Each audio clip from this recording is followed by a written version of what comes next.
Dernier épisode.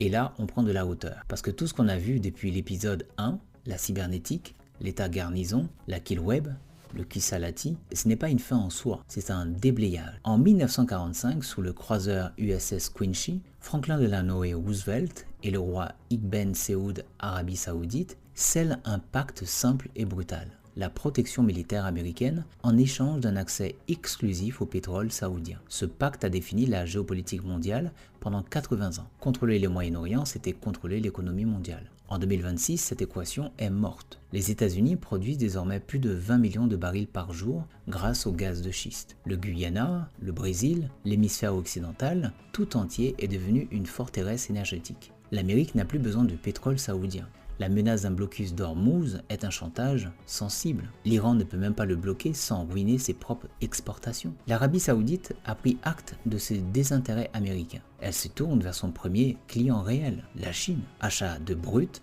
en yuan, accord de swap entre banques centrales, conversion possible en or sur la bourse de Shanghai, le pétro-yuan. C'est la fin d'un dogme et l'Amérique laisse faire. Parce qu'elle a compris que la véritable source de la puissance n'est plus dans le sous-sol terrestre, elle est dans l'architecture des réseaux. L'IA consomme une énergie électrique titanesque. Les méga data centers demandent une puissance que les centrales conventionnelles ne peuvent pas fournir. D'où la course à la fusion nucléaire commerciale pour alimenter la suprématie computationnelle. Et voilà pourquoi l'Amérique a refusé d'occuper l'Iran, pour libérer sa flotte. En transformant l'Iran en état garnison autophage, en soldant les dossiers iraniens sans présence terrestre, le Pentagone a libéré une capacité de projection colossale qui bascule intégralement vers la mer de Chine méridionale et le détroit de Taïwan. Taïwan abrite TSMC, le seul fondeur capable de produire des puces électroniques les plus avancées au monde, le cerveau physique de l'IA. Sans TSMC, pas de Palantir, pas de Maven, pas de Lattice OS, pas de domination algorithmique. Taïwan